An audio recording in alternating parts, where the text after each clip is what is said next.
उत्तर प्रदेश के मुख्यमंत्री योगी आदित्यनाथ अयोध्या के दौरे पर हनुमानगढ़ी में बजरंगबली व राम जन्मभूमि में रामलला के किए दर्शन पूजन।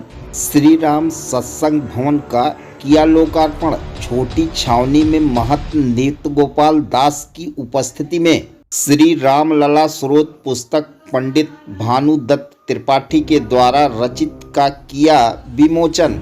अयोध्या में आयुष मेले के 2 दिवसीय आयोजन का उद्घाटन के साथ 122 करोड़ की योजना का लोकार्पण, 125 करोड़ की योजना का शिलान्यास, लगभग 172 करोड़ की नगर निगम एवं अयोध्या विकास प्राधिकरण की योजना का लोकार्पण शिलान्यास। मुख्यमंत्री जी द्वारा कोविड से बचाव के लिए सभी से मास्क पहनने, 2 गज की दूरी मेंटेन करने, सावधानी बरतने की अपील की। मर्यादा पुरुषोत्तम भगवान श्री राम के पावन चरणों में, हनुमान जी के भी पावन चरणों में कोटि कोटि नमन करते हुए आप सभी अयोध्या वासियों को इन सभी परियोजनाओं की हृदय से बधाई देता हूं, अपनी शुभकामनाएं देता हूं। हम सब जानते हैं कि प्रधानमंत्री मोदी जी ने 5 अगस्त 2020 को अयोध्या में भगवान श्री राम के भव्य मंदिर के निर्माण के कार्य का शुभारंभ किया। इससे पहले जब भी हम लोग अयोध्या आते थे तो भाइयों बहनों, एक बात के लिए अयोध्या के साधु संत हो, अयोध्या के नागरिक हो, अयोध्या के जनप्रतिनिधि हो, उन सबके द्वारा एक ही बात कही जाती थी। मैं जिस मंच में जाता था वे एक ही बात कहते थे कि योगी जी एक काम करो और मंदिर का निर्माण करो। और भाइयों बहनों, आज तो अयोध्या में भगवान राम के भव्य मंदिर के निर्माण का कार्य प्रारंभ हो चुका है ना। आप सभी खुश हैं?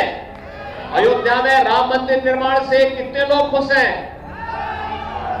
सभी लोग। दिव्यांग जनों की ओर से आज दिव्यांग जनों को भी यहाँ कृत्रिम अंग उपकरण वितरित हो रहे हैं। आप लोग भी थोड़ा हाथ खड़ा करके बताइए, सभी लोग खुश हैं? बहुत सुंदर। अयोध्या भाइयों बहनों हम सबकी आस्था की प्रतीक है। डिवाइडर के पास में भारत के सनातन धर्म की 7 पवित्र पुरियों में से एक पहली पुरी है अयोध्या। और इसलिए प्रधानमंत्री मोदी जी का भी ये कहना है कि अयोध्या को ऐसी नगरी के रूप में विकसित करना है जो दुनिया की सबसे सुंदरतम नगरी हो, सबसे सुंदर नगरी के रूप में। लेकिन याद रखना, कोई नगर हो या कस्बा या गांव हो या बड़ा शहर, तब तक सबसे सुंदर नहीं होगा जब तक सरकार और जनप्रतिनिधि और जनता एक साथ मिलकर के सामूहिक प्रयास न करें।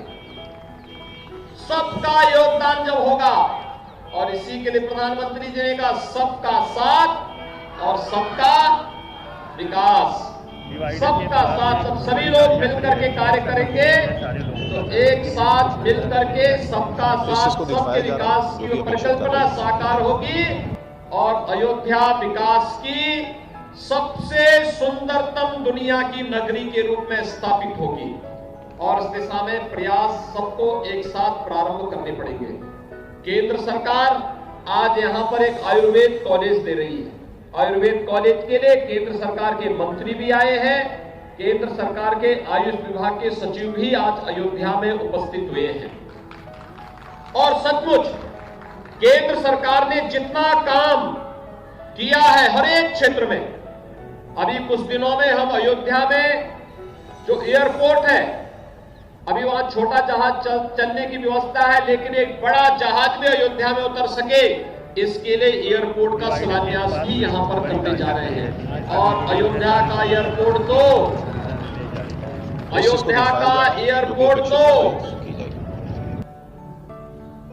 अंतर्राष्ट्रीय एयरपोर्ट होने जा रहा है।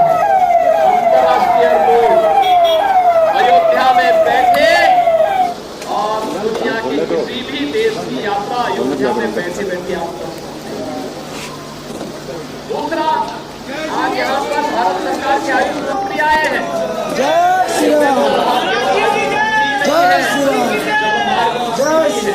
और मैं उनसे कहूंगा कि अयोध्या को जलमार्ग से जोड़ने की भी कार्रवाई होनी चाहिए। अयोध्या का संबंध कोरिया से भी है। मुझे याद है दक्षिण कोरिया की डिवाइडर के पास में एक बड़ी गाड़ी राष्ट्राध्यक्ष आए थे यहाँ उसके लिए और उनका ये मानना है इस चीज को दिखाया जा रहा है। कोरिया की राजकुमारी आज से 2000 वर्ष पहले वहां की जो राजमाता थी वह अयोध्या की राजकुमारी थी और उन्होंने यहां पर राजकुमारी रत्ना का किम हो जो यहां पर म्यूजियम बना है वह अयोध्या की ही राजकुमारी रत्ना के ही वह उन्होंने स्मारक अयोध्या में बनाया है। और उनका यह मानना है कि राजकुमारी रत्ना अयोध्या से जलमार्ग से होते हुए वह कोरिया तक पहुंची थी। आज भी वे लोग बड़ी श्रद्धा के साथ अयोध्या के साथ संबंध जोड़ते हैं और दुनिया की सबसे बड़ी मोबाइल बनाने वाली कंपनी सैमसंग ने प्रधानमंत्री मोदी जी के ही आह्वान पर उत्तर प्रदेश में सबसे बड़ा निवेश किया है और वह निवेश दुनिया में सबसे ज्यादा मोबाइल फोन वह कंपनी उत्तर प्रदेश के अंदर बनाती है। और इसीलिए आप आए हैं, जरूर इसका सर्वे करवाइए कि सरयू यहाँ की पवित्र नदी है और सरयू जी के बारे में भगवान राम ने स्वयं कहा कि अवधपुरी और यहां पर जन्म भूमि मम पुरी सुहावनी उत्तर दिशिवह सरयू पावनी, यानी सरयू नदी के बारे में भगवान राम ने ये वचन कहे। यानी भगवान राम ने भी सरयू की महिमा का गान किया है। कहते भगवान राम अपने बचपन में सरयू में स्नान करते थे और सरयू तो उनके जन जीवन भर की साथी थी। इतनी पावन नदी, कौन ऐसा भारतीय होगा जो मां गंगा और मां सरयू में स्नान करके अपने को धन्य धन्य महसूस न करता हो और उस भाव के साथ जो भी अयोध्या धाम आता है वह सरयू जी में पावन स्नान करने का सौभाग्य भी अपने साथ लेकर के जाता है। और सरयू नदी अगर जलमार्ग से जुड़ जाता है तो अयोध्या सुंदर आध्यात्मिक और सांस्कृतिक नगरी तो बनेगी ही, यहाँ के किसानों की उपज को देश और दुनिया की मंडी तक पहुंचाने का माध्यम भी सरयू जी बनेगी। और इसके लिए हम सबको इस कार्यक्रम को आगे बढ़ाने की आवश्यकता है। आज के इस अवसर पर मैं धन्यवाद दूंगा कि आपने आयुर्वेद कॉलेज अयोध्या को दिया है। यहां पर मेडिकल कॉलेज का लोकार्पण प्रधानमंत्री मोदी जी के द्वारा पहले ही किया जा चुका है और एमबीबीएस की दूसरी यानी सेकंड बैच वर्तमान में यहां पर पढ़ रहा है। डिवाइडर के पास में एक होमवेद कॉलेज भी है। कंप्लेन है सारे लोग। आयुर्वेद कॉलेज बनने के बाद इस चीज को अयोध्या दिखाया जा रहा धाम है। में अपेक्षित कार्रवाई सभी प्रकार की स्वास्थ्य की पद्धतियों को आगे बढ़ाने में हमें मदद मिल जाएगी और एक अद्भुत केंद्र अयोध्या को विकसित करने के लिए हमें मदद मिलेगी। और इस दिशा से इस कार्यक्रम को आगे बढ़ाने का कार्य यहां पर हो रहा है। आज यहां पर यह आयुष का 2 दिवसीय मेला भी आयोजित हुआ है। इसके साथ ही उन्नाव, श्रावस्ती, गोरखपुर, हरदोई, संबल, मिर्जापुर में भी 50-50 सैया के एकीकृत आयुष चिकित्सालय के शिलान्यास का कार्यक्रम भी हो रहा है। 250 राजकीय आयुर्वेदिक डिस्पेंसरी यानी आयुष हेल्थ वेलनेस सेंटर का भी शिलान्यास हो रहा है। और साथ साथ लखनऊ, कानपुर नगर, कानपुर देहात, संत कबीर नगर, ललितपुर, कौशाम्बी, सोनभद्र और देवरिया में 50-50 बेड्स के एकीकृत आयुष चिकित्सालयों का लोकार्पण और 500 Ayush health and wellness centre का भी लोकार्पण का कार्यक्रम आज यहां पर एक साथ प्रारंभ संपन्न हुआ है। यहां पर इसके साथ ही यहां पर 2 दिवसीय यह आयुष मेला भी यहां पर प्रारंभ हुआ है, जिसमें आयुष से जुड़ी हुई हर एक विधा की आयुर्वेद है, यूनानी है, योग है, नेचुरोपैथी है, सिद्धा है, होम्योपैथी है, इनसे किसी भी पैथी से उपचार की सुविधा यहां पर आज और कल 2 दिन रहेगी। और मैं अयोध्या वासियों से कहूंगा, इसका लाभ जरूर लीजिएगा, क्योंकि ये भारत की परंपरागत आयुष की पद्धति है और यह लाभ ही लाभ देने वाला है और इसका लाभ हमें अवश्य लेना चाहिए। मुझे बताते हुए प्रसन्नता है, उत्तर प्रदेश सरकार ने आयुष के क्षेत्र में अच्छा कार्य प्रारंभ किया है। हम उत्तर प्रदेश के अंदर सभी आयुर्वेद कॉलेजेस को और आयुष से जुड़े हुए सभी कॉलेजेस को उत्तर प्रदेश के अंदर एक विश्वविद्यालय के अधीन सबको लेके आ रहे हैं और वह उत्तर प्रदेश का आयुष विश्वविद्यालय का शिलान्यास अभी 28 अगस्त को राष्ट्रपति जी के कर कमलों से हम लोगों ने गोरखपुर में संपन्न किया है। वहां पर कार्य भी प्रारंभ हो चुका है। तेजी के साथ आयुष एक नई विधा के रूप में उभर रहा है और खासतौर पर हम लोगों ने देखा है कोरोना कालखंड के दौरान आयुष के प्रति और भारत की इस परंपरागत इस चीज को दिखाया जा पद्धति रहा के है, प्रति जो अपेक्षित कार्रवाई देश और दुनिया के मन में कितना भाव जागृत हुआ। ये तो मैं देखता था, किसी के घर में जाओ तो वहां पहले चाय देता था, अब किसी के घर में जाओ तो काढ़ा देने लग गया है। ये काढ़ा आयुष का ही काढ़ा है, आयुर्वेद का ही काढ़ा है। आयुर्वेद के प्रति लोगों का ये रुझान अद्भुत है, अभिनंदनीय है और मुझे लगता है कि लोग भी इस बात को आज मान रहे हैं। मैं देख रहा हूं दुनिया के अंदर लोगों के जो भाव आते हैं, हर व्यक्ति इस बात को मानता है कि आयुष में जो कुछ भी है, आयुर्वेद में जो कुछ भी है, भारत की आयुष पद्धति में जो कुछ भी है, यह व्यापक अनुभव पर आधारित है, लोक कल्याण का माध्यम बनता है। और इसको जब भी हम आगे बढ़ाने का कार्य करेंगे तो ये कोरोना जैसी महामारी के साथ साथ हर प्रकार की बीमारियों से बचाव के साथ साथ व्यक्ति की इम्यूनिटी सिस्टम को इतना मजबूत करेगा कि वह अपने आप ही स्वस्थ और निरोग काया प्राप्त करने में उसे सफलता प्राप्त होगी।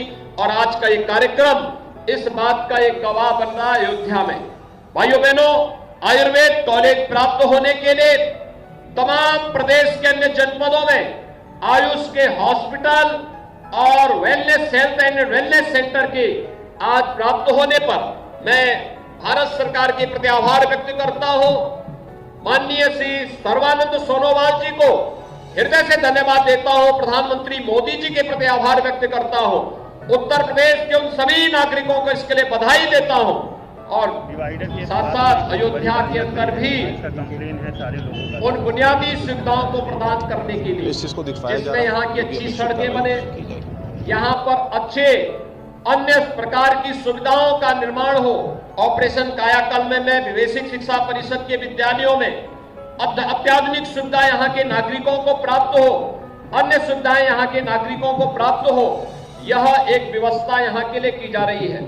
भाइयों बहनों, उत्तर प्रदेश में अयोध्या ने दीपोत्सव के माध्यम से देश और दुनिया के सामने जो अपनी एक पहचान बनाई, आज वह एक बार फिर से देश और दुनिया के सामने अयोध्या को श्री राम जन्मभूमि पर भगवान राम के भव्य मंदिर के निर्माण के माध्यम से उसको एक नई दिशा प्राप्त हुई।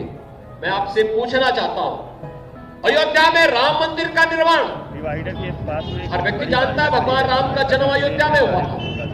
ये सांप्रदायिकता का प्रतीक नहीं, इस चीज को दिखाया जा रहा है, ये भारत के राष्ट्र मंदिर के निर्माण का प्रतीक है। और क्या अयोध्या में राम मंदिर के निर्माण का आप समर्थन करते हैं? जो लोग समर्थन करते हैं दोनों हाथ उठा करके अपने समर्थन की बात करिए। तो इसका मतलब हम लोगों ने, प्रधानमंत्री मोदी जी ने 5 अगस्त 2020 को अयोध्या में राम मंदिर का कार्य शुभारंभ किया था शिलान्यास के माध्यम से। यह अच्छा हुआ ना, सभी लोग मानते हैं। तो एक तरफ मोदी जी के नेतृत्व की भारतीय जनता पार्टी की सरकार और दूसरी तरफ वे लोग भी थे जो राम भक्तों पर गोलियां चलाते थे। पास में बड़ी गाड़ियां खड़ी रहती हैं। भाइयों बहनों, सारे लोगों का राम भक्तों की सरकार चाहिए इस चीज को दिखाया जा या रहा है, राम जो भक्तों अपेक्षित पर कार्रवाई गोलियां चलाने वाली सरकार चाहिए? राम भक्तों की सरकार है। तो भगवान राम ने राम राज्य, जो राष्ट्रपिता महात्मा गांधी ने राम राज्य की बात की थी, स्वतंत्र भारत में कैसा शासन चाहिए, राम राज्य की परिकल्पना को साकार करने वाला, किसी भी प्रकार के, यानी जहां पर दुख और दरिद्रता के लिए कोई जगह न हो, दैहिक दैविक भौतिकता पा राम राज्य नहीं काहू व्यापार, यानी कहीं भी इसके लिए कोई भी किसी भी प्रकार के दुख के लिए कहीं कोई स्थान नहीं। ये राम राज्य है जहां पर जो सर्वदेशिक है, सार्वभौमिक है, पास में बड़ी गाड़ियां खड़ी रहती हैं, इसका कंप्लेन जो शाश्वत है, उसके लिए भी कुछ सुविधा नहीं। देश काल परिस्थितियों से अप्रभावित है, वह व्यवस्था राम राज्य की है। और विकास की इस पर्याय को आगे बढ़ाने का कार्य आज अयोध्या के अंदर इसीलिए केंद्र और प्रदेश सरकार तेजी के साथ आगे बढ़ा रही है। अन्न योजना भी उसी दिशा से लागू की गई है। और भाइयों बहनों, अब तो वैक्सीन भी आपने देखा होगा, जिन्होंने वैक्सीन लिया है बड़ी प्रभावी है। कितने लोगों ने वैक्सीन लिया है अयोध्या में? सभी लोगों ने ले लिया है। जिन लोगों ने वैक्सीन नहीं लिया है वे वैक्सीन जरूर ले लेंगे। वैक्सीन कोरोना में, कोरोना के सुरक्षा का एक कवच है। आप सब इसका लाभ लेंगे इस विश्वास के साथ एक बार फिर से मैं आप सबको ढेर सारी इन परियोजनाओं के लिए हृदय से बधाई देता हूं, अपनी शुभकामनाएं देता हूं। प्रभु श्री राम से ही प्रार्थना करता हूं कि वह आपके जीवन में खुशहाली लाए। सदैव यही मंगल कामना जो आपके और आपके पारिवारिक जीवन को खुशहाली के मार्ग पर आगे बढ़ा सके, इस विश्वास के साथ आप सबको इन सभी परियोजनाओं की हृदय से बधाई और शुभकामनाएं देते हुए अपनी वाणी को देता हूं विराम। जय जय श्री राम, जय जय श्री राम, जय जय श्री राम।